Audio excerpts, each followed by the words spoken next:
আমার চুলে তেল দিচ্ছিল আর বলছিল, মা, আমি ছাড়া আর কেউ তোমার চুলে হাত দিতে পারবে না। আমি হাসতে হাসতে বললাম, সেলুনে তো যেতে হয় মাঝে মাঝে।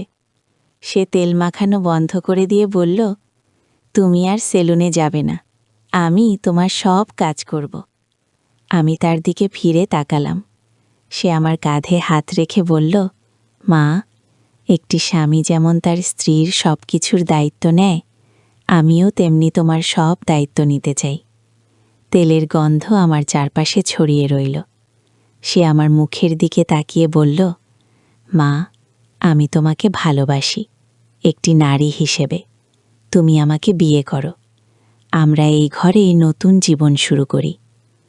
তেল মাখা তার হাত আমার গালে স্পর্শ করল।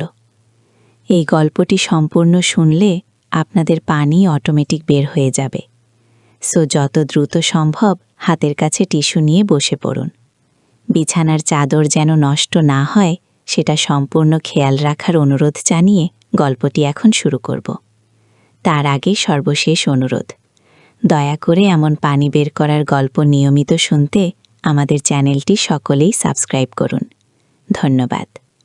হ্যালো বন্ধুরা, আমার নাম পূর্ণিমা দাস। আমার বয়স 40 বছর। আমার স্বামীর নাম তপন দাস, বয়স 43 বছর। আমাদের 2 সন্তান, রিয়াদ আর তনভি। রিয়াদ 18 বছর বয়সী কলেজে পড়ে। তনভি 10 বছর বয়সী স্কুলে যায়। আর যে ঘটনার কথা বলবো সেটা আমার জীবনের সবচেয়ে অদ্ভুত এবং রহস্যময় অভিজ্ঞতা। আমি কখনো ভাবিনি যে আমার নিজের ঘরেই লুকিয়ে আছে এমন এক রহস্য যা আমার পুরো পরিবারকে একটি অবিশ্বাস্য অ্যাডভেঞ্চারের মধ্যে নিয়ে যাবে। সেদিন রাতে আমি রান্নাঘরে কাজ করছিলাম। হঠাৎ রিয়াদ এসে আমার পেছনে দাঁড়ালো। সে বলল, মা, আজ আমার মাথা খারাপ লাগছে, তুমি কি আমার চুলে তেল লাগিয়ে দিবে? আমি বললাম, অবশ্যই বাবা, তুই বসে থাক। কিন্তু রিয়াদ বলল, না মা, আজ আমি তোমার চুলে তেল লাগাবো। তুমি অনেক কাজ করেছ সারাদিন। আমি অবাক হলাম, এতদিন সে কখনো এমন করেনি। কিন্তু ছেলের আদর ফেলার কি আছে? আমি বসলাম। রিয়াদ নারিকেল তেল হাতে নিয়ে আমার চুলে মাখাতে লাগল। তখনই সে বলল, মা, আমি ছাড়া আর কেউ তোমার চুলে হাত দিতে পারবে না। আমি হাসতে হাসতে বললাম, সেলুনে তো যেতে হয় মাঝে মাঝে। তখন রিয়াদ তেল মাখানো বন্ধ করে দিয়ে বলল, তুমি আর সেলুনে যাবে না, আমি তোমার সব কাজ করব। আমি চমকে তার দিকে ফিরে তাকালাম। তার চোখে একটা অদ্ভুত ভাব। সে আমার কাঁধে হাত রেখে বলল, মা, একটি স্বামী যেমন তার স্ত্রীর সব কিছুর দায়িত্ব নেয়, আমিও তেমনি তোমার সব দায়িত্ব নিতে চাই। তেলের গন্ধ আমার চারপাশে ছড়িয়ে রইল। সে আমার মুখের দিকে তাকিয়ে বলল, মা, আমি তোমাকে ভালোবাসি, একটি নারী হিসেবে। তুমি আমাকে বিয়ে করো, আমরা এই ঘরে নতুন জীবন শুরু করি। তেল মাখা তার হাত আমার গালে স্পর্শ করল। আমি একদম থমকে গেলাম। এ কি আমার রিয়াদ, আমার ছেলে? তার মুখের দিকে তাকিয়ে আমি বুঝতে পারলাম এটা কোনো স্বাভাবিক আচরণ নয়। তার চোখটা ভীষণ লাল হয়ে আছে, মনে হচ্ছে যেন সে নেশা করেছে কিংবা কারো দ্বারা নিয়ন্ত্রিত হচ্ছে। আমি ধীরে ধীরে বললাম, রিয়াদ, তুই কি বলছিস? তুই কি ঠিক আছিস? তখন রিয়াদ আরও কাছে এসে বলল, আমি একদম ঠিক আছি মা। আমি শুধু তোমাকে বোঝাতে চাচ্ছি যে আমি বড় হয়ে গেছি। আমি এখন একজন পুরুষ আর তুমি একজন সুন্দর নারী। আমাদের একসাথে থাকা উচিত। হঠাৎ আমার মনে পড়ল গত কয়েকদিন রিয়াবের আচরণ অনেক অদ্ভুত ছিল। সে আমার রুমে এসে আমার কাপড় দেখত। আমি যখন গোসল করতে যেতাম সে বাথরুমের কাছে ঘোরাফেরা করত। একদিন রাতে আমি উঠে দেখি সে আমার বিছানার পাশে দাঁড়িয়ে আছে। আমি ভাবলাম, এসব কি শুধু কাকতালীয় ঘটনা, নাকি আসলে রিয়াদের মধ্যে কিছু পরিবর্তন হয়েছে? তখনই হঠাৎ তনভি রান্নাঘরে এসে চিৎকার করে বলল, মা, ভাইয়া, কি করছে তোমার সাথে রিয়াদ? চট করে সরে গেল। তনবি বলল, মা, আমি বাইরে থেকে দেখছিলাম, ভাইয়া তোমার গালে হাত দিয়েছিল, এটা খুবই খারাপ। আমি বুঝতে পারলাম তনবি সব দেখেছে। রিয়াদ রাগ করে তনবিকে বলল, তুই চলে যা এখান থেকে, এটা তোর কোনো ব্যাপার। তনবি ভয় পেয়ে আমার পেছনে লুকালো। আমি রিয়াদকে শক্ত গলায় বললাম, রিয়াদ, তুই তনবিকে এভাবে কথা বলিস কেন? আর তুই আমার সাথে যে আচরণ করছিস এটা একদমই ঠিক না। রিয়াদ বলল, মা, আমি কোনো ভুল কিছু করিনি, আমি শুধু তোমাকে ভালোবাসার কথা বলেছি। আমি বললাম, রিয়াদ, মা ছেলের ভালোবাসা আর স্বামী স্ত্রীর ভালোবাসা এক জিনিস না, তুই এসব কি বলছিস? তখন রিয়াদ আরও রেগে গিয়ে বলল, মা, তুমি বুঝতে চাচ্ছ, বাবা তো সারাদিন বাইরে থাকে, তিনি তোমার যত্ন নিতে পারে না, আমি পারি, আমি তোমার সব প্রয়োজন মেটাতে পারি। এই কথা শুনে আমার গায়ে কাটা দিল। আমি বুঝতে পারলাম রিয়াদ কোনো স্বাভাবিক অবস্থায় নেই, হয়তো কোনো মানসিক সমস্যা হয়েছে তার, কিংবা কেউ তাকে প্রভাবিত করেছে। আমি তাকে শান্ত করার চেষ্টা করে বললাম, রিয়াদ, তুই একটু রেস্ট নে, আমি তোর বাবাকে ফোন করি। রিয়াদ চিৎকার করে বলল, না, বাবাকে ফোন করবে না, আমি চাই না উনি জানুক, এটা আমাদের মধ্যেকার ব্যাপার। আমি ভয় পেয়ে গেলাম। রিয়াদের আচরণ ক্রমশ আরও অদ্ভুত হচ্ছিল। আমি তনবির হাত ধরে বললাম, তনবি, তুই আমার সাথে আয়। কিন্তু রিয়াদ আমাদের পথ আদলে দাঁড়ালো, বলল, কেউ কোথাও যাবে না, আজ আমাদের এই বিষয়ে কথা বলতেই হবে। হঠাৎ দরজার বেল বাজল। আমি স্বস্তি পেলাম, নিশ্চয়ই তপন ফিরেছে। কিন্তু রিয়াদ বলল, কেউ দরজা খুলবে না। আমি বললাম, রিয়াদ, এটা তোর বাবা হতে পারে, তাতে কি, আজ আমি কারো সাথে কথা বলবো না। দরজার বেল আবার বাজল, এবার একসাথে কয়েকবার। মনে হচ্ছিল বাইরে কেউ অপেক্ষা করছে। আমি রিয়াদকে সরিয়ে দিয়ে দরজার দিকে যাওয়ার চেষ্টা করলাম, কিন্তু সে আমার হাত ধরে বলল, মা, তুমি কোথাও যেতে পারবে না, আমি তোমাকে ছাড়ব না। তখনই আমি চিৎকার করে বললাম, রিয়াদ, তুই কি করছিস, আমি তোর মা। হঠাৎ করে দরজা খুলে গেল। তপন ভিতরে ঢুকে দেখল এই অবস্থা। তিনি চমকে গেলেন, বললেন, এখানে কি হচ্ছে? রিয়াদ তখনও আমার হাত ছাড়েনি। তপন এসে রিয়াদকে জোর করে আমার কাছ থেকে সরিয়ে দিলেন, বললেন, রিয়াদ, তুই কি করছিস তোর মায়ের সাথে? রিয়াদ চিৎকার করে বলল, বাবা, আপনি বুঝবেন না, আমি মাকে ভালোবাসি। তখন রেগে গিয়ে বললেন, হ্যাঁ, সেটা স্বাভাবিক, কিন্তু এভাবে কেন? তুই কি পাগল হয়ে গেছিস? রিয়াদ বলল, আমি পাগল হইনি, আমি শুধু সত্য কথা বলেছি, আমি মাকে একজন নারী হিসেবে ভালোবাসি। এই কথা শুনে তপন আরও রেগে গেলেন। তিনি রিয়াদকে একটা চড় মারলেন, বললেন, তুই কি বলছিস, এসব কোথা থেকে শিখেছিস? রিয়াদ কাঁদতে শুরু করল, বলল, আমি ভুল কিছু বলিনি, আমি সত্যি সত্যি মাকে ভালোবাসি, আপনি বুঝছেন না। আমি তপনকে বললাম, তপন, রিয়াদের মানসিক অবস্থা ঠিক নেই, আমরা ডাক্তারের কাছে নিয়ে যাই। তপন বললেন, হ্যাঁ, এটাই ভালো হবে। কিন্তু রিয়াদ কোথা থেকে এসব চিন্তা পেল? হঠাৎ তনবি বলল, বাবা, আমি কয়েকদিন ধরে ভাইয়াকে মোবাইলে অদ্ভুত ভিডিও দেখতে দেখেছি, আর সে মায়ের ছবি তুলত লুকিয়ে লুকিয়ে। আমরা সবাই চমকে গেলাম। তপন রিয়াদের মোবাইল চেক করতে গেলেন, কিন্তু রিয়াদ মোবাইল দিতে অস্বীকার করল। তখন তপন জোর করে মোবাইল নিয়ে দেখলেন। আমরা যা দেখলাম তাতে সবাই হতবাক। রিয়াদের ফোনে অনেক অপ্রাপ্তবয়স্ক ভিডিও ছিল, এছাড়া আমার অনেক ছবি ছিল, যেগুলো সে গোপনে তুলেছে। তপন রেগে গিয়ে বললেন, রিয়াদ, তুই এসব কোথায় পেলি, কে দিয়েছে? রিয়াদ কিছু বলল না, শুধু কাঁদতে লাগল। আমি বুঝতে পারলাম রিয়াদ ইন্টারনেটে ভুল জিনিস দেখে প্রভাবিত হয়েছে, এজন্য তার মানসিকতার এমন পরিবর্তন। আমরা ঠিক করলাম পরদিনই রিয়াদকে একজন মনোবিদের কাছে নিয়ে যাব। কিন্তু সেদিন রাতে আরেকটি অদ্ভুত ঘটনা ঘটল। রাত প্রায় 12টার সময় আমি ঘুম থেকে উঠে দেখে রিয়াদ আমাদের রুমে দাঁড়িয়ে আছে, তার হাতে একটি ছুরি।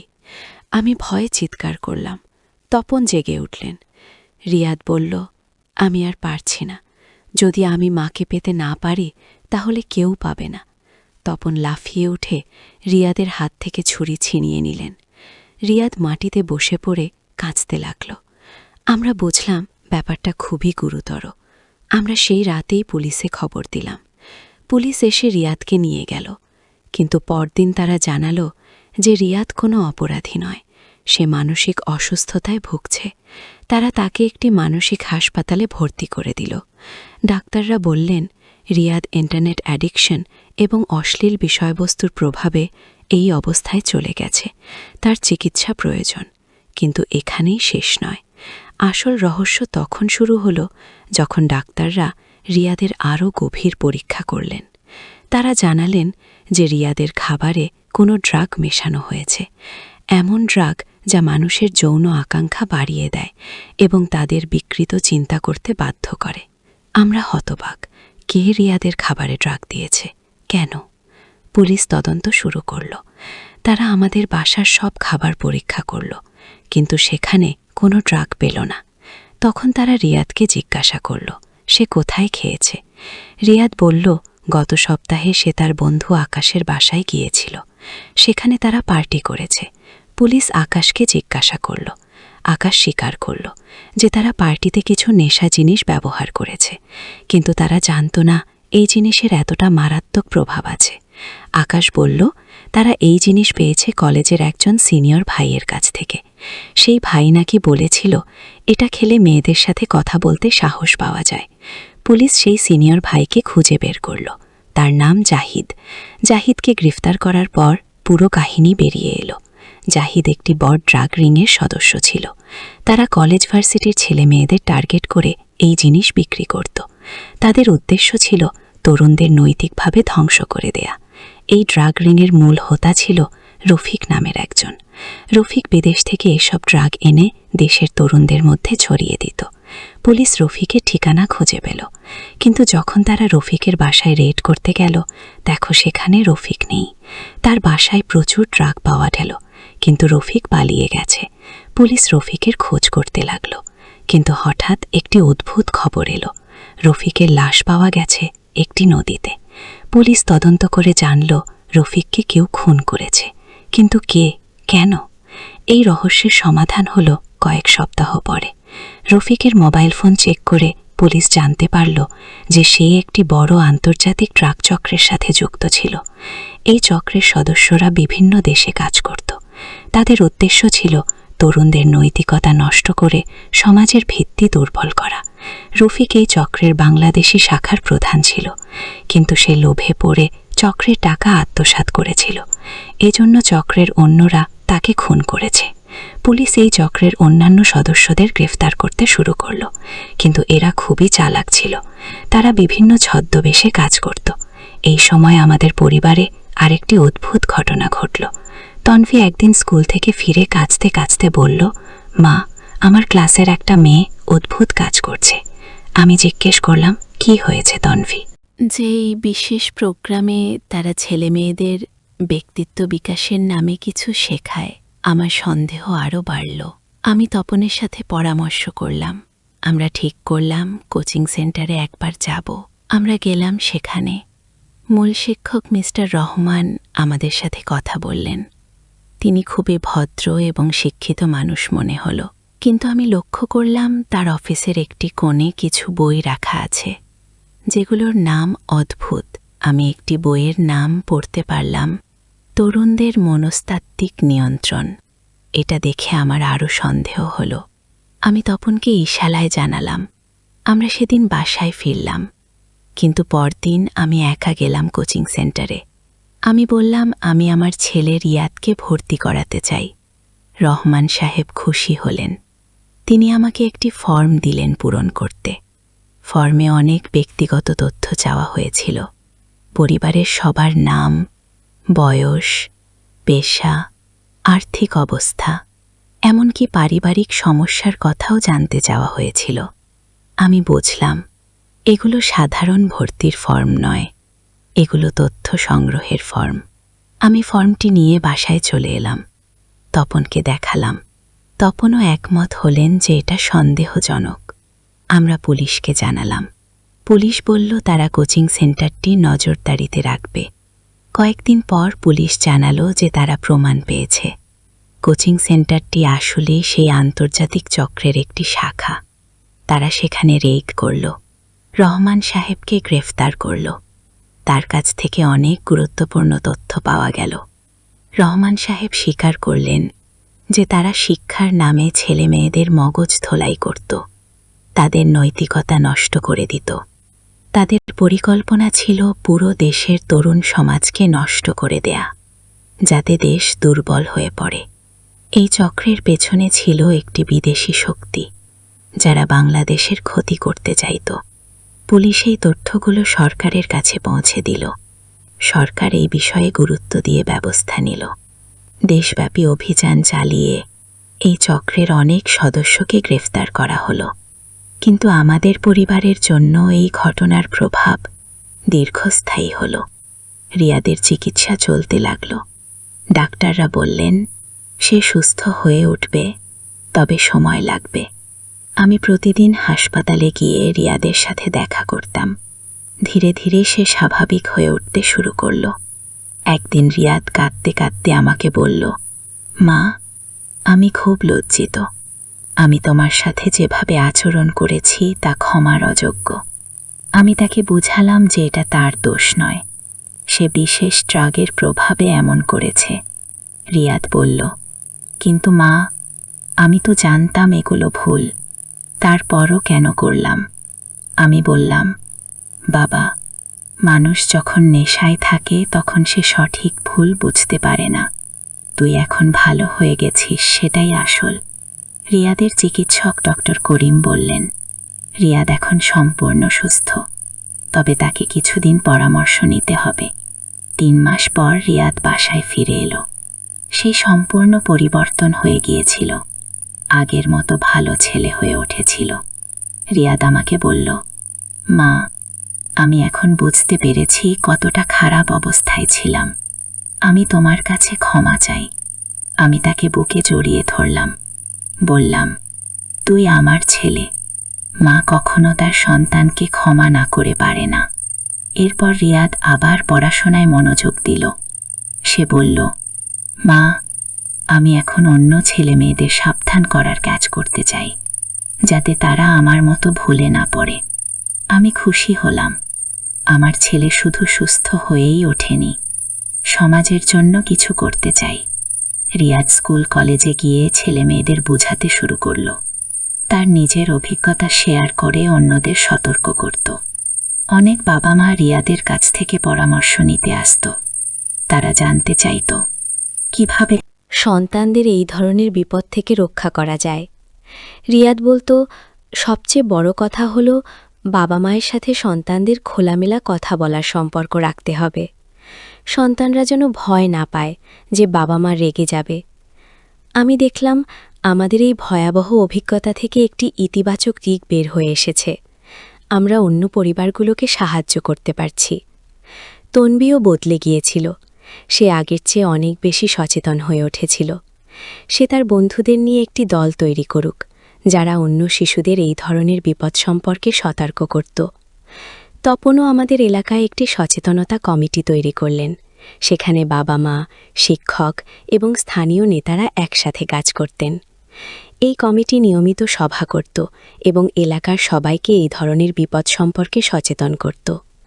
6 মাস পরে আমরা জানতে পারলাম যে আমাদের এলাকা এখন সম্পূর্ণ নিরাপদ। কোনো নতুন ঘটনা আর ঘটেনি। পুলিশ জানালো যে আমাদের তথ্যের কারণে তারা দেশব্যাপী এই চক্রের বিরুদ্ধে সফলভাবে অভিযান চালাতে পেরেছে। সরকার আমাদের পরিবারকে সম্মান না দিলেও বলল, আমাদের সাহসিকতার কারণেই এই বড় চক্রকে ধরা সম্ভব হয়েছে।